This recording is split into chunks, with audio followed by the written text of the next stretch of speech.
Biblical manhood and biblical womanhood are both really good gifts that God gives us. He's created us as different. He's given us different gifts and different graces. He's created us as male and female to work together for human flourishing. But as we can see throughout all of history, something has gone wrong.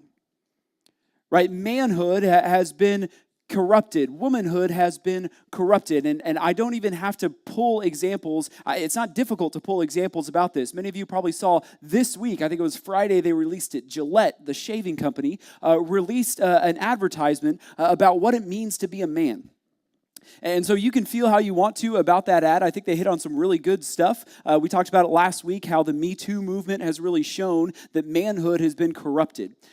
And so we see it everywhere. And my concern is that if we as the church are not talking about biblical manhood and biblical womanhood, then we're going to get our answers or we're going to get our solutions not from the Word of God as He has designed us to be, but we're going to get it from somewhere else. And so that's what this sermon series is all about, is how do we contain our manhood and womanhood? Not deny it, but like a fire, make sure that it doesn't spread to the detriment of the greater society. And so I'll encourage you to go check out last week's message. It really all of that up. But tonight we're going to be looking at communication and the conversations that we have with members of the opposite sex. And it's such a prevalent issue. We always have all sorts of communication difficulties. A study in the Huffington Post found that even couples who had been married 30 to 40 years said that their number one issue in their marriage was communication. It wasn't finances. It wasn't how to raise the kids. It wasn't going to church. It wasn't sex. It was communication. And even outside of romantic relationships, we have a communication issue. I've never been to a church or been to a business place that they say our number one strength is communication. We figured out how to disseminate information, and everyone's happy with the way that we do it. The one study found that of the top one of the 400 biggest companies in America, they lose on average $46 million a year because of communication problems. Even small companies of 100 or less will lose hundreds of thousands of dollars each year because something wasn't communicated properly. We all struggle with communication. But what I love about our God is that our God is able to take bad situations and redeem them for our good. This is the story of the Bible. This is a story of the God of the Bible, that He takes all of our mess and He turns it into His message. He takes all of our stuff that is broken, that is wrong, the bad relationships, the job losses, all kinds of situations, and turns it around. And so one of those instances happened to me a few years ago when a communication error led to an allergic reaction. So back in seminary, Alex and I were on a pretty tight budget. I did a couple of odd jobs, worked at churches, was a debate coach, did a little bit of stuff here and there, but by and large, she was the breadwinner. So she worked as an administrative assistant at the seminary, and we were penny pinchers. So one of the things that meant for me is I learned early on in marriage, I had to do the grocery shopping, right? Any men do grocery shopping? Those are the smart men. Men take notes from them, because as soon as I started doing the grocery shopping, I realized that our bill just got lower and lower and lower. My lovely wife is the only person I've ever met who was persuaded by the nice ladies handing out samples. Right? Most of us just take that as free food. She says, well, now I need to buy it for myself. So I learned early on I was going to do all of the grocery shopping because she was bringing home the bacon. And by the bacon, I mean the store brand stuff that we could afford. And so we crunched on everything. We ate a lot of ramen in those years, a lot of sandwiches, a lot of Praise Jesus Hamburger Helper. Hallelujah for that boxed noodle. And then the packet of powder. I don't even know what that is, but it is amazing. We lived off that stuff.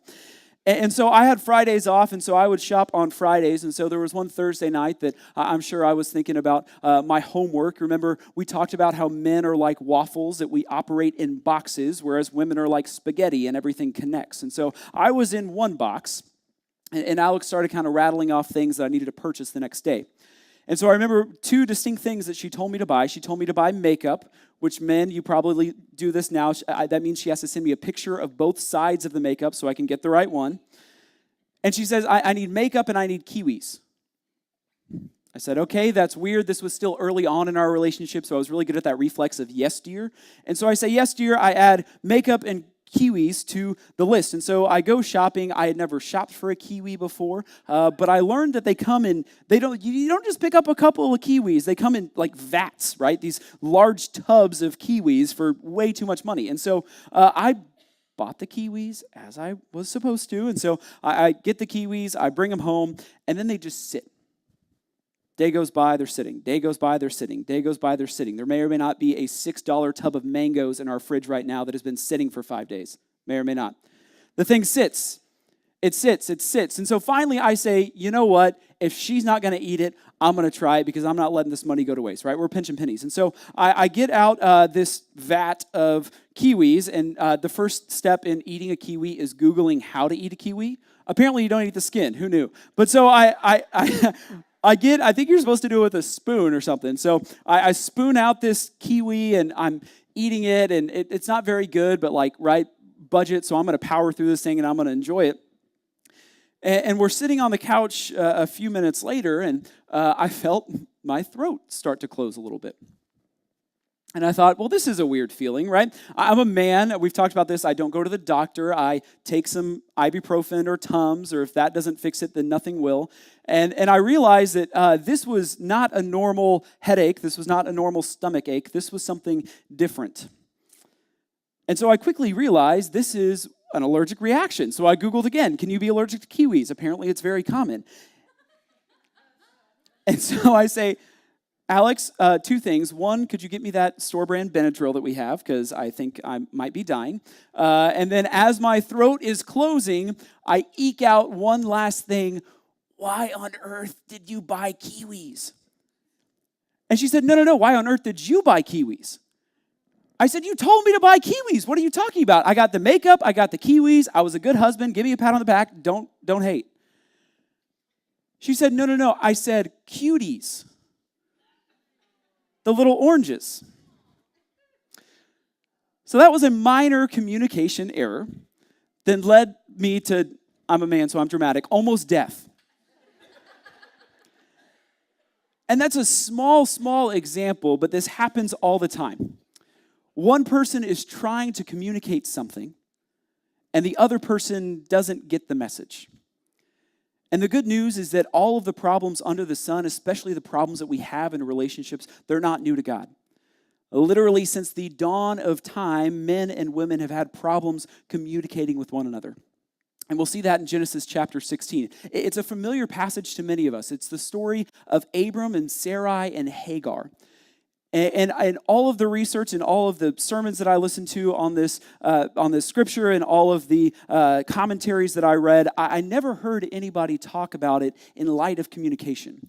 But I want to encourage you as we read this, listen for what's being communicated and how it's being communicated. So Genesis chapter 16, and we'll read verses 1 through 6. It says this. Now Sarai, Abram's wife, had borne him no children. Abram, the chapter before this, was told by God that he would be a great nation, that his descendants would number as many of the stars. We're also told a couple chapters earlier that Sarai is barren.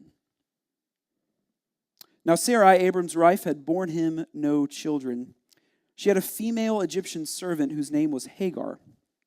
And Sarai went to Abram and said, "Behold, the Lord has prevented me from bearing children. Go into my servant. It may be that I shall obtain children by her." And Abram listened to the voice of her. And so, after Abram had lived 10 years in the land of Canaan, Sarai, Abram's wife, took Hagar the Egyptian, her servant, and gave her to Abram, her husband, as a wife. And he went to Hagar, and she conceived. And when she saw that she had conceived, she looked on contempt with her mistress. And Sarai said to Abram, "May the wrong done to me be on you. I gave my servant to your embrace, and when she saw that she had conceived, she looked on me with contempt. May the Lord judge between you and me." But Abram said to Sarai, "Behold, your servant is in your power. Do to her as you please." And then Sarai dealt harshly with her, and she fled from her. So right off the bat here, we see a communication issue. And we see a communication issue that has layers upon layers of destruction and hurt and sin along with it. So it may be junk science, but there was a study done back in 1957 that says when it comes to communication, only 55% of communication is body language, the way we're postured, whether we have our arms closed or whether we're open. 38% is tone of voice, and 7% are the actual words spoken. Only 7% is the words that are actually said. And so when we read the Bible, we're really not getting the full picture of what's going on. Yes, God's words are true and infallible for us, but we sometimes have to look at what's really going on. Because in these words, when Sarai says to Abram, "Go into my servant that I may obtain children by her," we don't know how she says it. We don't know her posture. We don't know her tone of voice. And so we kind of have to read in between the lines. And to me, I've got to think that this was a different tone of voice than we just read it as. Because what if Sarai really didn't want Abram to do this? The research, the scholars will say that this was actually a very common practice in these days.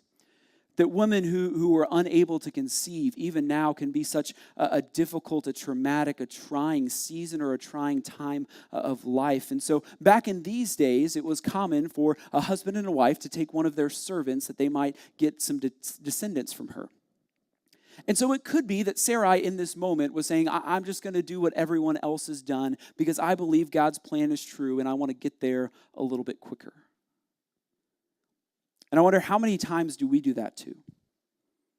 That we know what God has promised us. We know where he's leading us. We know he wants us to be joyful in him. He wants us to live a blessed and abundant life, but we have to wait on his timing.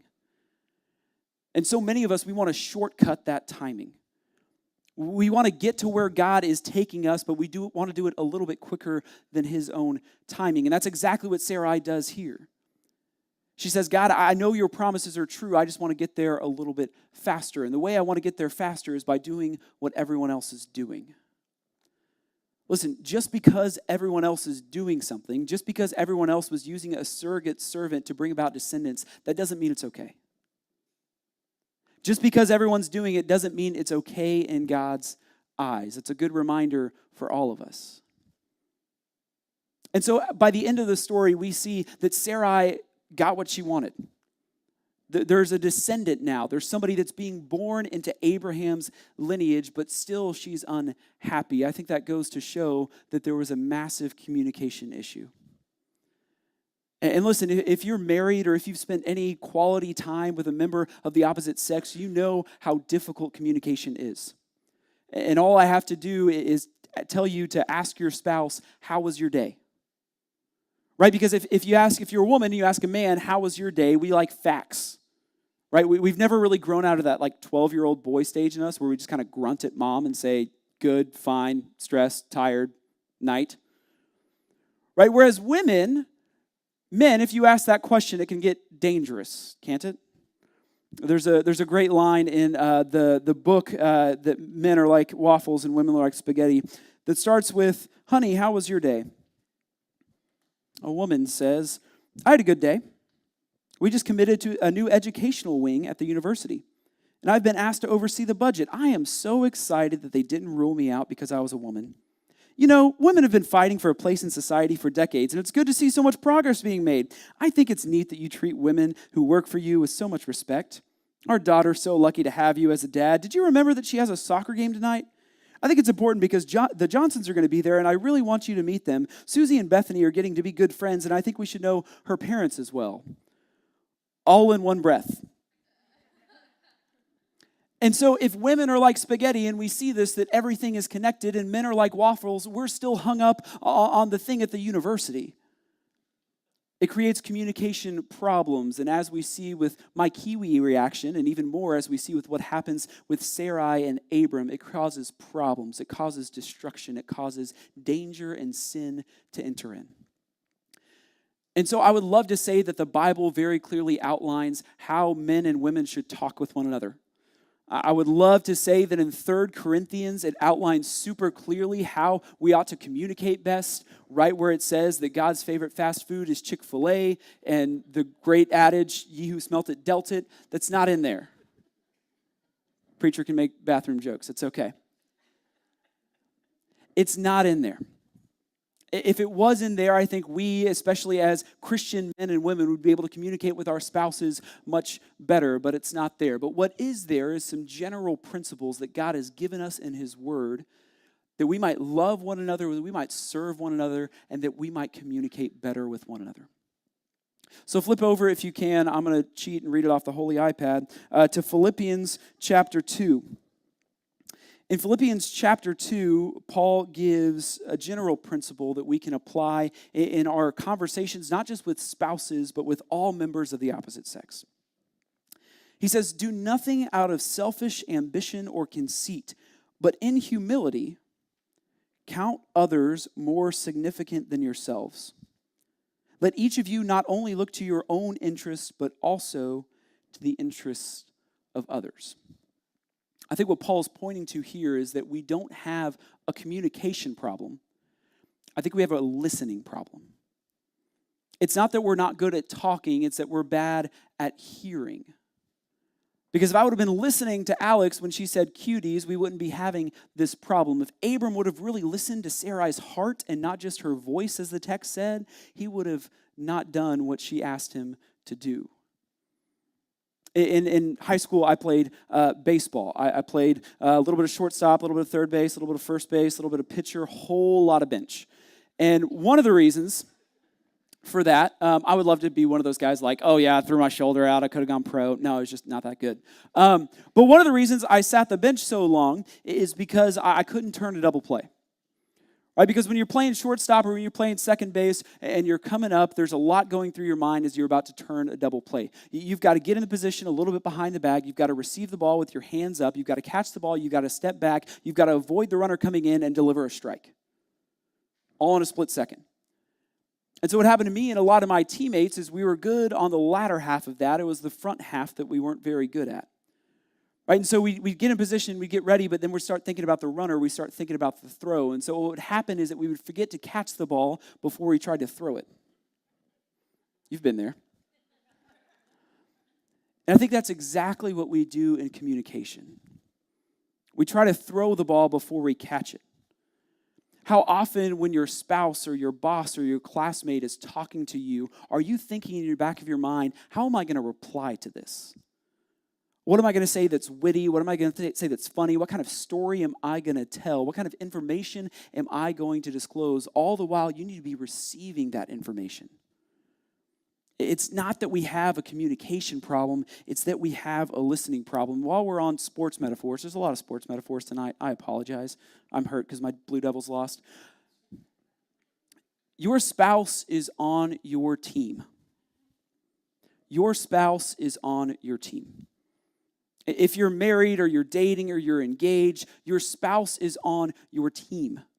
The person that loves you is on your team. So often in fights, in conflicts, in communication difficulties, we treat the other person like an argument to be won.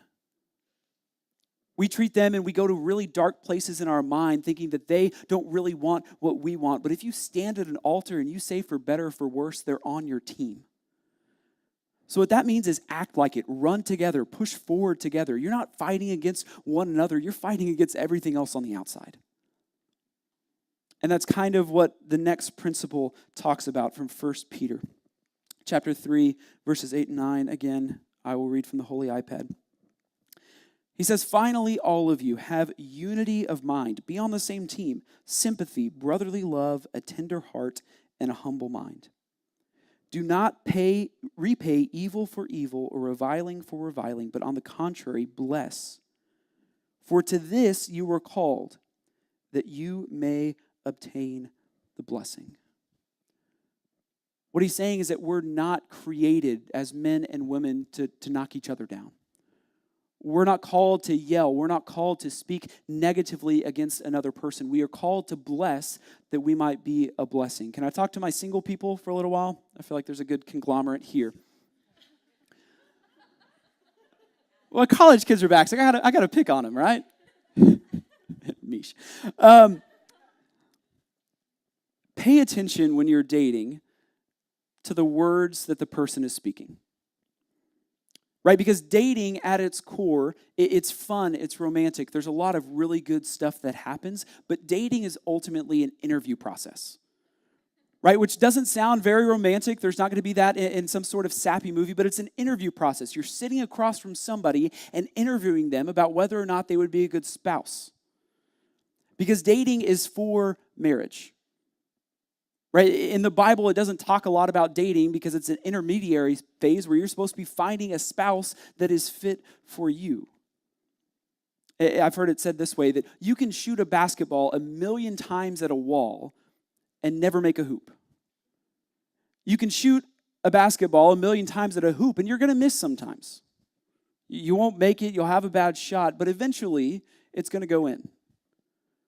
So many of us treat dating as just something fun, something throwing a ball at a wall. But if you're treating it like that, it's never going to go inside of the hoop. And so when we're dating, we need to listen to the words that the person is speaking. Particularly, listen to how your man speaks to his mother.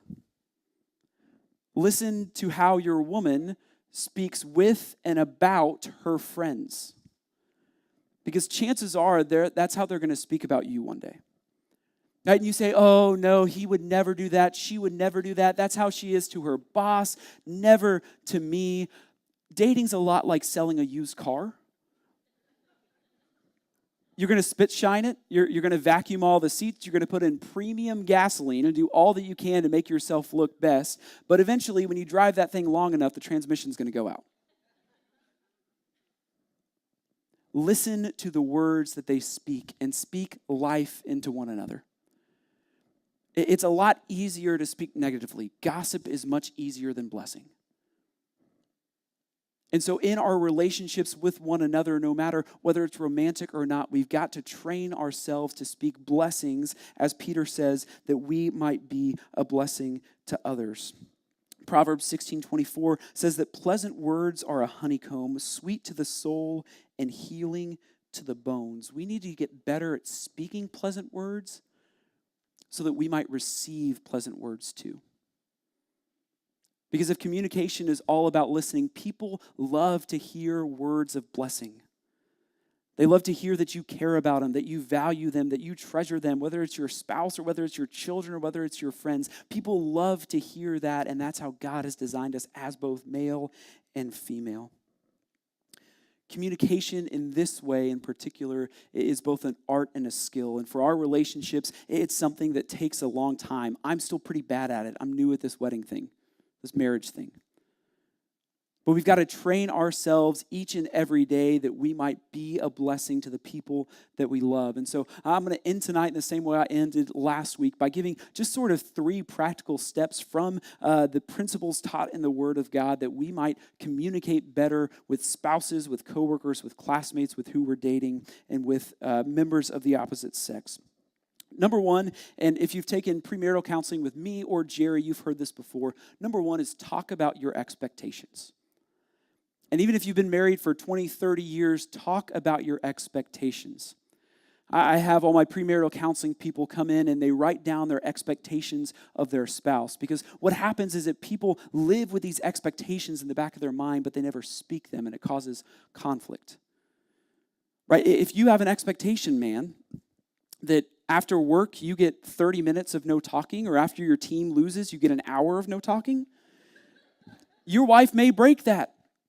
And you may get mad, but if you've never told her that, then you're only to blame. Women, if you need him to turn off the game when you want to give him that long paragraph of how your day was, tell him that. Talk about your expectations. Talk about what would make you happy. Don't just assume that they're going to treat you exactly how his mom treated him. Figure that out. Talk about your expectations. Number 2 is don't respond. I'm bad with this one. Hand up. Don't respond to feelings with logic. Men, I'm not going to ask you to raise your hand because there would probably be there's a loud amen there. We're all guilty of this, and women are as well. right? Because if women are spaghetti and everything is touching and men want to fix whatever's happening inside of their own little box, we have a communication issue. Don't respond to her feelings with logic. Sometimes it might be illogical, and that's okay. Listen. Set aside, set everything down, and listen. And that's number 3, is take some intentional time to listen. In our world of constant communication, of emails, of texts, of what's on the TV, of what's on our iPads, we have so many information, so much flow coming into us all the time. But do you remember, if you're married, when you used to stay up all night and talk on the phone? Or if you're my age, do you remember when you would stay up all night and text? Snapchat. You remember that? When you would just Snapchat each other all night? We're still Snapchat, right? Okay, good. We've got to recapture that. Because so often in our relationships, we don't have that great communication time where we put everything aside. We talk about, well, what's tomorrow? Who's cooking? Who's taking who to soccer practice? How are we getting there? We talk about all the facts without ever talking about our feelings. And to do that, we've got to set aside time, not only in our marriages, but in our friendships and other relationships as well, to set things aside and spend time talking, but more importantly than that, spend time listening. Because if Abram would have listened to Sarai's, not just her words, but her heart, it would have avoided a ton of heartache. But instead, they took a shortcut just like we do. But the good news of the gospel is that even in our shortcuts, God redeems it. Because even though Abram conceives with Hagar, God's still true to his promises. Sarai conceives, she's now Sarah. Abram is Abraham, the father of many, many nations. And even amidst our communication difficulties, whether they're intentional or not, God is at work in all of them.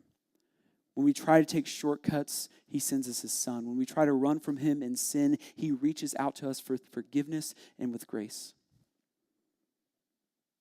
And the best way that we can learn to communicate with our spouses, with our coworkers, with our classmates, with our friends, is to learn how to communicate with him. Let's pray.